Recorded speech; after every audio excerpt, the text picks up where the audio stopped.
some of the key insights that we have gathered include that nearly 2/3 of business is they plan on increasing their reliance on online sourcing, and including bigger and more established businesses. And the reason for this increase in their priority for online sourcing, you know, are is driven by a number of different reasons. And one of the biggest reason is the availability of information.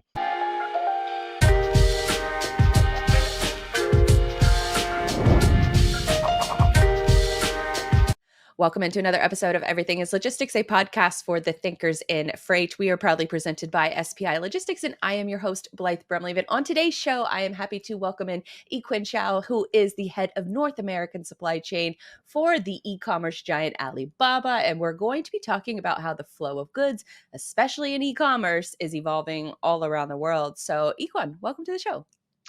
Thank you, Blythe. It's a pleasure to be here, and thank you for inviting me.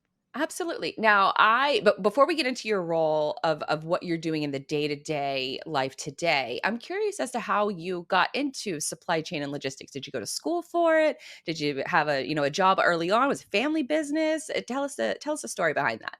Yes, sure. I actually, I'm originally coming from China. I was in the customs and trade consulting area for about 15 years, working with a professional service firm, or specifically PricewaterhouseCoopers, in its APAC as well as North America practice for about 15 years before joining Alibaba. So I would say, even though my focus area was in customs and trade, that's part of the supply chain broadly. So I've always been working in the supply chain area. And yes, I came to the United States to study business, and logistics and operations management was also my focus area at that time. So you're one of the rare ones that actually went to school for it, studied for it, and then worked in the field, which is, quite rare in with other people that I talk to, because they're, maybe a family member was in it, or they just kind of fell into it. So you're one of the rare ones to go to school for it, study for it, and actually work in your field. So that's cool to know. What I'm about, how did you make the decision to join Alibaba? Sure. Actually, I joined Alibaba about 3.5 years ago. It was uh, towards the beginning of the pandemic, and at that time, I had personally witnessed a lot of small to medium-sized business struggle because of the disruptions and the impact from the pandemic. And at that time, as I was doing a lot of research, in this space, I found out and genuinely felt that Alibaba is, emerged as a genuine business ally for those small business and medium-sized businesses. And I think it was a good way to help them, because we provide Alibaba at that time, or has always been providing the digital infrastructure for businesses to connect online and to trade online. So, after the pandemic, it really helped a lot of small businesses embrace e-commerce, and with the goal towards enhancing their operations and process efficiency, as well as to widening their sales channels globally. And I would say that it's a very big trigger of my move to Alibaba, because I want to be part of that. And so when you joined the company, especially at the time that you were joining the company, it was just this sort of explosion in e-commerce activity. So what did, I guess, sort of the landscape look like when you first joined the company, and then how has it kind of settled into where this new normal that we're all in now? Oh, yes, it's a very long and exciting journey, I would say. Uh, yes, first of all, the disruption is the biggest keyword Mhm. everyone has been talking about for the past few years. I mean, in the past, a lot of businesses, including established businesses, were looking for cost-saving opportunities, both in the trade and cross-border shipping area, as one of their business priorities. But after the pandemic hit, I generally seeing that a lot of the focus has been switched from not necessarily the lowest cost, but to resilience. So how do you manage any potential impacts from those disruptions in your supply chain, and how do you not only establish but also execute a contingency plan when there is any disruptions, that affect your business. So that is something. When I first joined Alibaba, from a customs and trade, cross-border trade, as well as a shipping perspective, we were very focused on developing online solutions to help our customers manage these risks, as well as set up contingency plans. So it was, I wouldn't say it's easy, but we are one of the first in this space to really explore and understand the customer's pain points at that time, and to really focus on that mindset to develop any solutions or services in these areas to help them not only being able to find a supplier from overseas or from domestic markets to for their product supplies, but also how do we fulfill those orders, those online orders through our platform in an efficient and secure manner. So I think the landscape has transpired has evolved quite a bit in the last few years, but I still think there are lingering impacts from the pandemic, as well as new disruptions created by multiple factors, including some geopolitical tensions in certain regions. So we feel that what we have developed and been offering and continue to explore and develop are meaningful tools to help facilitate our customers' businesses. What were some of those examples of, challenges that some of these, I guess customers of yours that were experiencing during that time frame? Was it, just sourcing or maybe diversification of sourcing? What were some of those challenges and maybe that they're still facing today? Yes, from a broader supply chain perspective, you're absolutely right.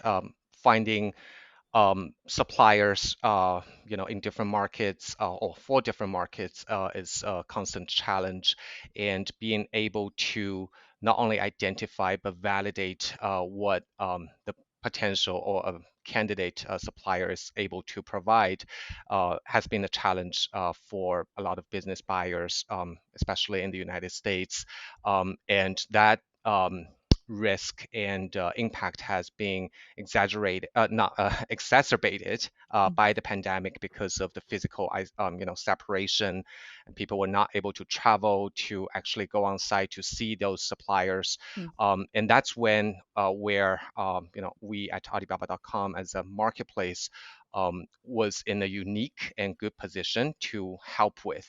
For example, we have supplier verification programs, we have payment protection programs, mm, we have digital showrooms, because Alibaba.com overall is, you can consider us as an online trade show that opens 24/7 all year long.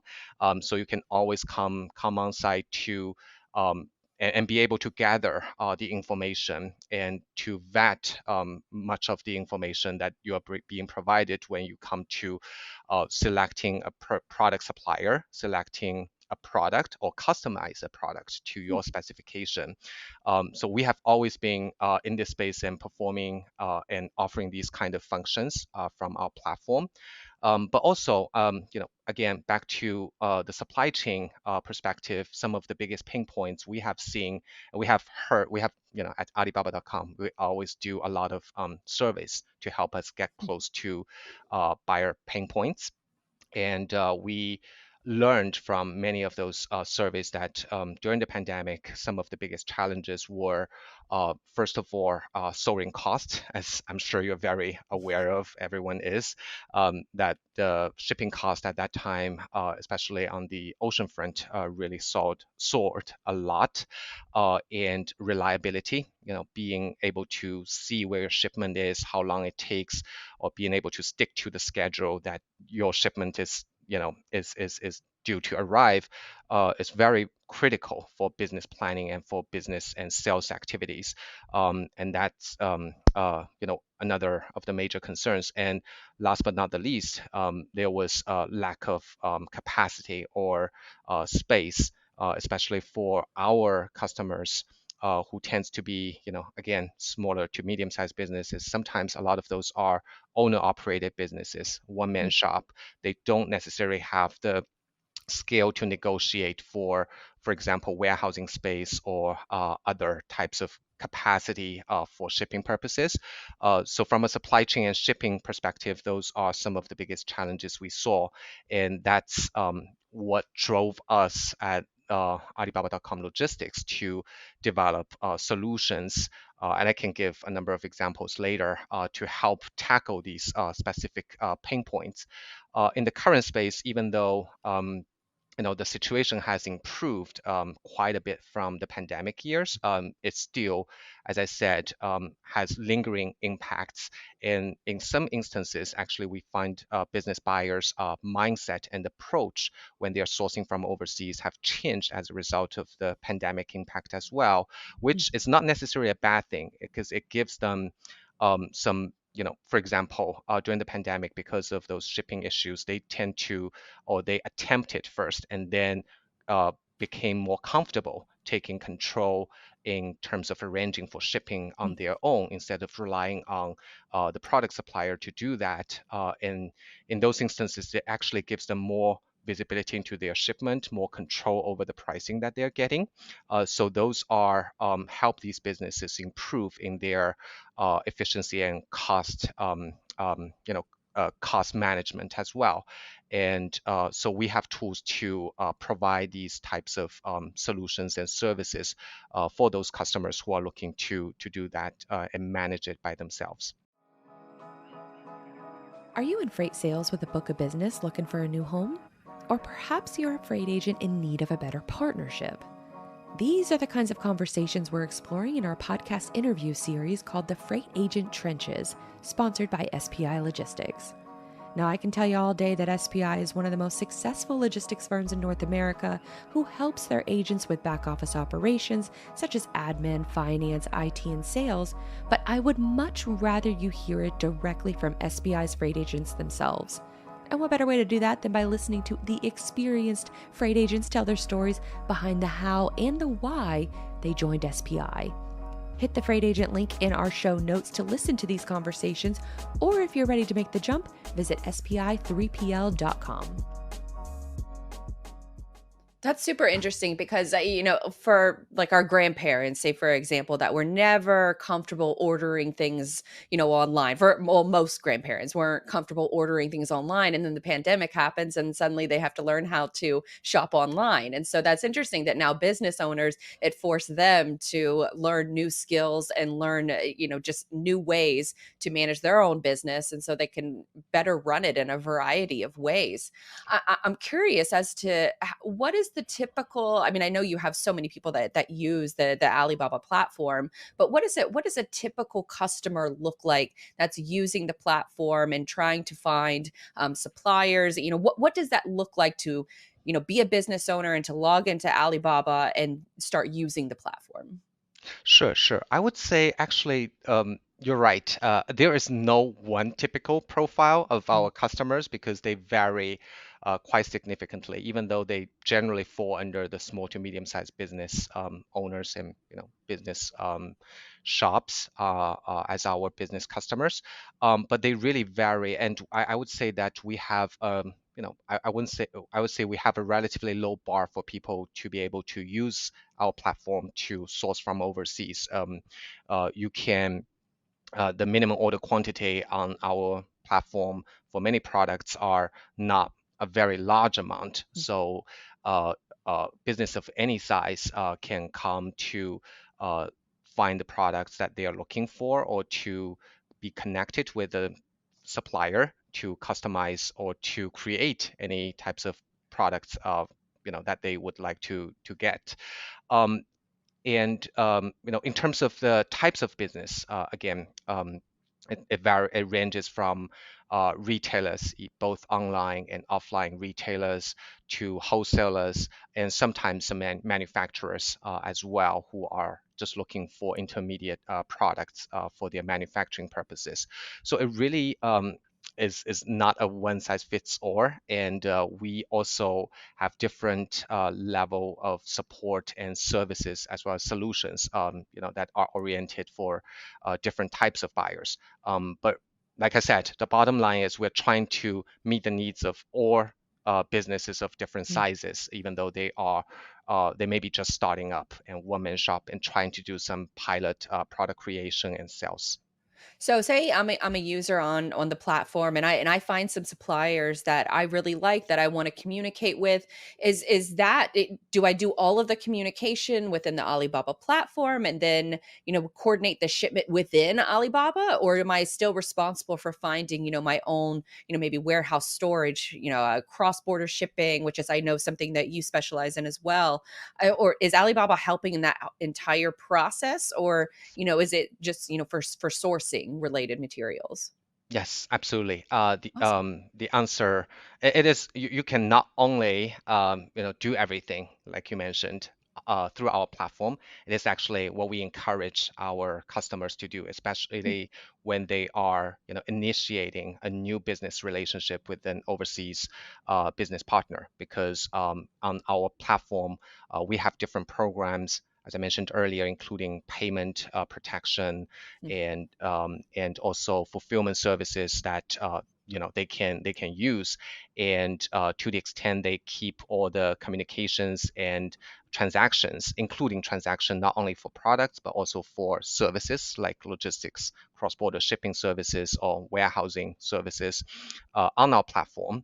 We have a track record of everything, of all the communications, and we as a platform would be able to validate and try to help resolve any issues that may potentially arise. So it is certainly something that we encourage our customers to do, and I have some specific examples in terms of the programs that we offer. But at the same time, we are not binding our business users to use any types of services either mm. on or off our platform. They still have the all the liberty to do everything on their own. Although in those cases, the risk may be maybe higher. But even within our platform, for example, for logistics cross-border shipping solutions, we are not binding any customer to any specific logistics provider. I'll give you one example. We have logistics marketplace tool that we launched about 10 months ago, last July. And that marketplace, you can consider it as a marketplace within a marketplace. Specifically, it's a freight marketplace. So we have, between 400 and 500 logistics providers already onboarded onto that marketplace. Oh, And our customers can type in their shipping requirements, and on that basis, they can search for any logistics solutions from one of those or multiple of those logistics providers, and they are still at full liberty to choose whatever provider they would like to go with. So we are really trying to empowering our customers to have the opportunity to look for to identify and to transact for the best product and solutions that they would like to get. that's super interesting, and because the fact that you still give them the freedom to pick their own logistics providers instead of maybe some other alternatives that would require you to package it all and bundle it all together. Now, when I guess it's sort of the movement, especially in North America, that the shift towards nearshoring and having increased trade with Mexico, for example, which I think Mexico is now the number one trade partner within the United States. How Mhm. are you helping companies sort of navigate those market fluctuations like that when they might just be focused on running their business? They're not paying attention to all of these other sort of outside trends. How are you helping them with Alibaba stay on top of some of those things that are going on? Yes, that's a very good question, and that's absolutely right that we are, from a supply chain and fulfillment perspective, what we are really trying to do is giving, the customers the options, as many options as possible, so that they can identify what works best for them. So in your example, we would like to, of course, free up their time so that they can focus on their most core activities and sales activities. But in terms of fulfillment, we like I said, the example I gave, the hundreds of service providers that we have on our platform, providing different types of business services to those customers. They have capabilities not for one single market. They have, uh, delivery or shipping capability into many global jurisdictions.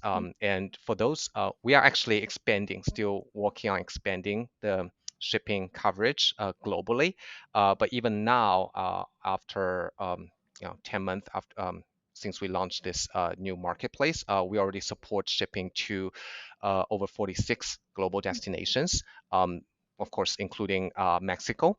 So our customers can um, really find suppliers that are capable of meeting their logistics needs. And we're still working actively towards expanding that scope. And now when you're dealing with sort of cross-border shipments in the 46 countries that you just mentioned, there's Mhm. so many different moving parts with, the compliance level for, various different countries. Is Alibaba helping with, compliance with those different trade regulations that go on in each country? Yes, we at Alibaba.com certainly focus very much on compliance, especially when it comes to import-export. And we understand that it is not a very easy process to navigate through. And from my past background and experience, I know how complicated it could be especially for less experienced traders or businesses. So we do have from a number of angles. First of all, the providers I mentioned, including shipping providers that I mentioned that are onboarded our marketplace and onboard our platform. We have a very strict admission criteria and process to make sure that we pre-vet their qualifications and certifications in different areas, including in many instances, import-export related customs affairs. So when our buyers choose to use them, they can tap into their expertise in the local market to either advise or help with customs clearance processes. And those are from an import perspective, but also on an export perspective. For example, when goods are, when a customer chooses to purchase goods or procure goods from China. From a China export perspective, we also have a very comprehensive platform or tool called One Touch that helps with that, Chinese export processes and locally, there's also VAT refund issues, and there's also foreign remittance or foreign exchange management issues. So we strive to provide the digital tools to help our customers manage these risks and ensure they are trading in a compliant manner. And on the other hand, we also have created a lot of user educational materials. I'm also actually responsible for creating professional logistics, cross-border shipping, as well as trade and customs related contents that we publish on our platform, not just for our Alibaba.com customers, but anyone who's engaged in international trade can come to learn and to gather information about specific country import-export uh, information, as well as more general and in-depth, broader supply chain contents. Brokering success demands a battle-ready strategy. TIE TMS equips freight brokers with the ultimate battle station for conquering a tough market. With TIE, brokers gain access to a comprehensive platform where rate intelligence and quote history converge on a single screen. It's not just a page, it's a strategic command center designed to help brokers win. TIE equips your team with all of the data they need to negotiate with confidence and allows them to communicate directly with carriers and customers from a simple control base. Revolutionize the way your brokers perform by giving them a competitive advantage with TIE TMS. For more info, go to tai-software.com/battle stations, and we also have a link for you in the show notes to sign up for a demo. Now, I imagine with with smaller, medium-sized businesses, and especially working with other countries, that there's sometimes there could be communication issues. Obviously, geopolitical issues tend to rise. At times. How do you help your customers sort of navigate some of those communication maybe hurdles that go on? Yes, for sure. Actually, that communication happens a lot between buyers and sellers on our platform. And like you said, there may be country-specific issues, but the biggest challenge we all know can be communication issues, right? So, of course, our team always stands ready to support if there are any communication hurdles. But we have also leveraged, some technological capability to help overcome that communication hurdle, including, for example, from a language perspective. We recently launched not so recently, but for more than a year now, I believe, our AI or smart assistant tool that has is a multifaceted tool to help facilitate the transaction and communication aspects on our platform. And one of the functions, or pretty basic function, is real-time language translation, including when Oh, buyers and interesting. sellers are communicating through a video chat. We have that tool to help provide translation services real time to in at least 17 different languages. Oh, wow. So yeah, for them to be able to get on the same page, and because oftentimes either the buyer or the seller would have a lot of local knowledge, and they know what, especially more experienced traders, they know what needs to be done in order to ensure there's no hiccups at border crossing. I think that's one example of how we help them facilitate those communication um, approach, and also make sure that there is no misunderstanding and is conducted in an effective manner. But bottom line, as I said, if there are issues or any um, inquiries in advance, our team stands ready to support. But also, the smart assistant tool I just mentioned can also handle using AI capability, can also handle real-time inquiries. That's a new function that's coming to this tool. They can handle general inquiries from multiple areas and provide, even in some instances, provide some industry insights so that our business buyers and sellers can make more informed decisions. So it sounds like there's a lot of opportunity as far as, AI, large language models are concerned, especially helping with customer service, language translation, as you mentioned, which is, I think, going to probably be the biggest benefit to society when it comes to AI. Are there any other uses of AI that's going on with the platform, maybe coming soon or currently in development right now? Sure, sure. Yeah, in addition to the two functions I mentioned, actually, I think when we are discussing the impact of AI in the context of business and trade, we really, at Alibaba.com, we really consider its multifaceted applications to, again, improve productivity and efficiency. So I think its capability to automatic or automate a lot of repetitive tasks and to analyze vast amounts of data is really at the core of it. And I think uh, one of our key missions when utilizing AI is to help improve the efficiency, security, Mm. and productivity. So some other functions include our smart assistant tool. It provides smart or upgraded image generation function, so you can not only search for a specific product on our platform using an existing image, but you can use this tool to generate. It's a generative AI, so Hmm. you can generate images based on what you envision would the Oh, product be. interesting. Yes, and you can incorporate that into the RFQ process that you can use to look for different quotes from different suppliers.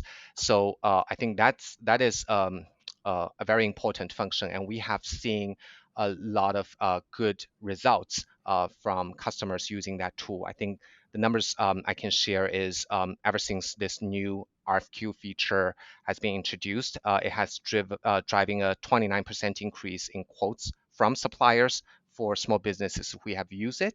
But on the other hand, our the business suppliers or product suppliers too have seen a 21% increase in buyer responses. So that really has increased the efficiency and effectiveness of the RFQ tool.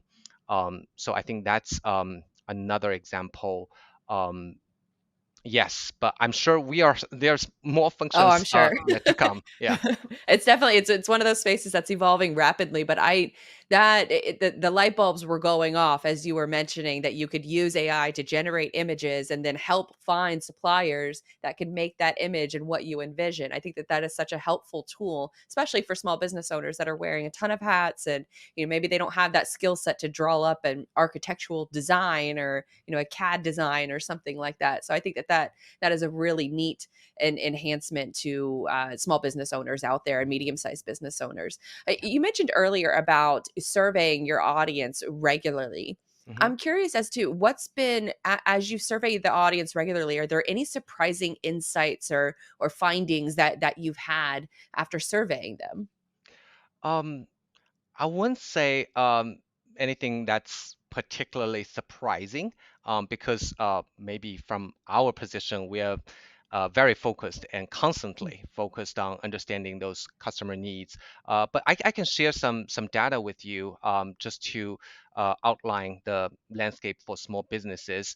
I think in some of the recent surveys we have conducted towards businesses, um, business owners, and small businesses. Some of the key insights that we have gathered include that nearly two-thirds of business is they plan on increasing their reliance on online sourcing, and including bigger and more established businesses. And the reason for this increase in their priority for online sourcing, you know, are is driven by a number of different reasons. And one of the biggest reason is the availability of information, because they can find a more abundant or larger amount of information available throughout the online sourcing process. So that's why 31% of the responses we received indicate that that's one of the big reasons that they are looking more towards online sourcing. The second one, about 29% of business owners said the speed in which the products that they order and being delivered online, uh, via online sourcing is quicker. That's another key factor that drives this trend. And the next thing relates to visibility. So 28% of the respondents said that the ability to actually track their delivery status and their shipment is a key point in adopting online sourcing strategies when compared to when they are ordering things offline. Um, so that is one trend or recent trend that we have been seeing.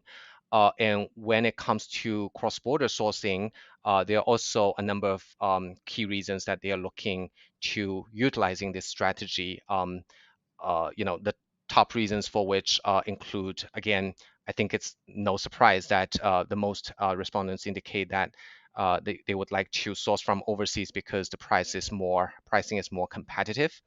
And secondly, the broad range or spectrum of products that they can get is the second biggest reason that they are looking to source from overseas.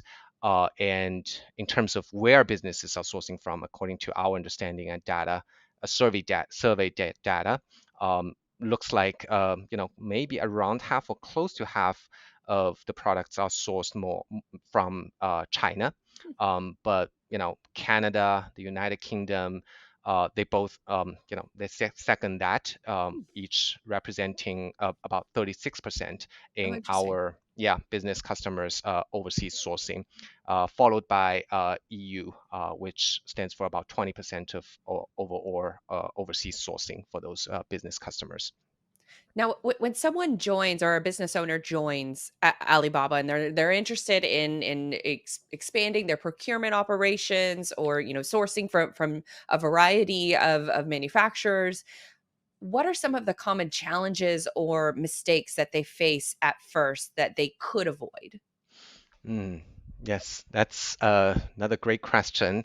Mhm. I think because those businesses have all you know, usually they have already succeeded in their local market before they are planning and or undertaking endeavor to expand overseas.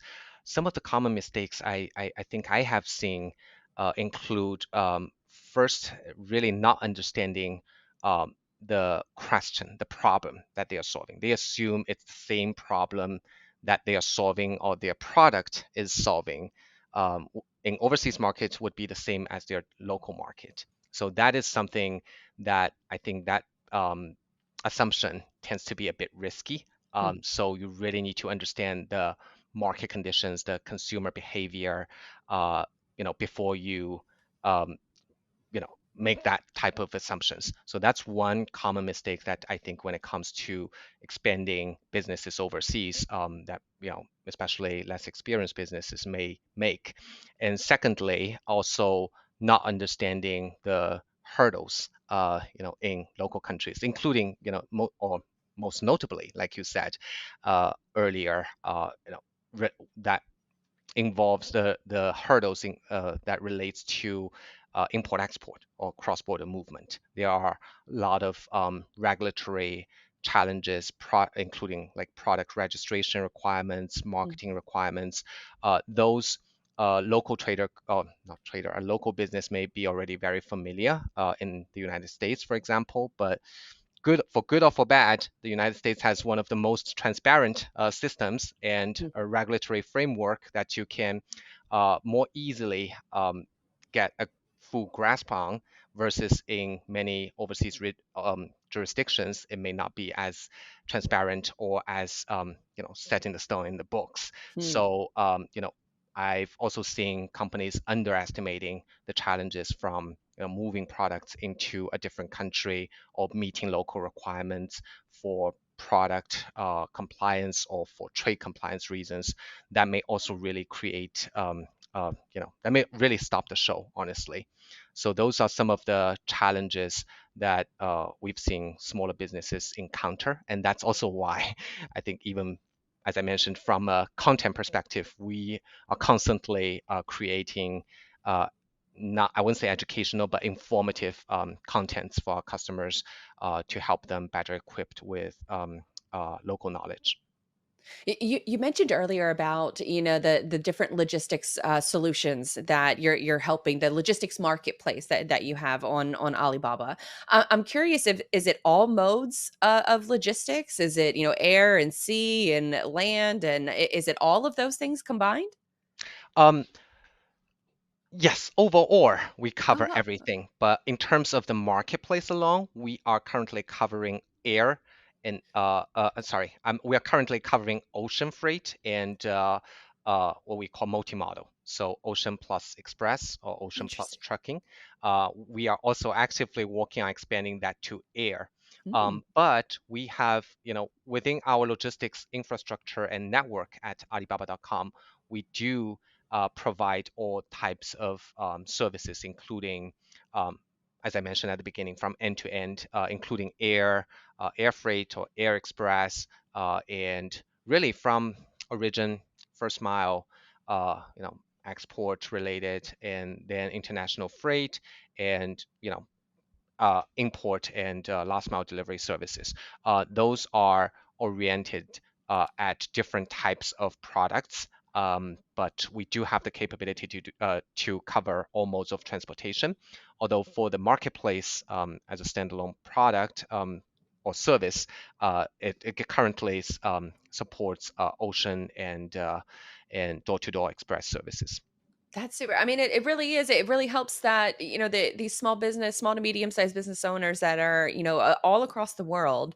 I think being able to ease the doing business together is just better for the globe. It's better for humanity. It's better for geopolitical issues. It's just good overall to, have friends across the world that you can be able to trade with and do business with and learn from each other. So I think it's a fascinating story. Is there anything else that you think is important to mention about Alibaba that we haven't already talked about? Um, Oh, I think I've mentioned all the main missions that we have at here at Alibaba.com, or even as a group. We always focus on making it easy to do business anywhere. And nowadays, using the examples I gave, we are more and more focused on digital infrastructure and intelligent capability to empower our business customers. And like I said, we serve businesses of all sizes. So we yeah, back to my point at the beginning, we really want to be a genuine business ally to help our customers grow. And Blythe, I really would like to thank you for your last comment because what you said is exactly our goal here at Alibaba.com. Um, I know it is an ongoing endeavor, and we'll never be done. And we actually constantly challenge ourselves to make sure that we are staying very close to our customers' needs. So we'll continue to do that, but I would love to use your platform to let people know that we have a lot of resources on our platform that you can use to empower yourself and to help you foster global sourcing relations. Absolutely. Love what you said there because as you were talking, you had my mind sort of, going through the wheels of motion where I could go and I could take, some of the products that I've been thinking about developing, and maybe I can go and use Alibaba to help me Oh, create those products as well, and, start my own little, yeah, please empire over here. use your wildest imagination and utilize our tool to create new products. Yeah, that's what we would Absolutely. love to see. Well, now I will be sure to link to Alibaba in the show notes. Is there any other place where you would like folks to get in touch with you if they're interested? Maybe your LinkedIn profile or some other ways to get in touch with you. Yes, please. You can easily find me on LinkedIn, and I'll share with you my LinkedIn the link so you can share with your audience. If anyone has any questions or would like to have an offline conversation, I would love to do that. Absolutely. Thank you so much for your time and your perspective. That this was a good conversation. No, absolutely. It's really a pleasure talking to you, Blythe. Absolutely. Thank you. Thank you.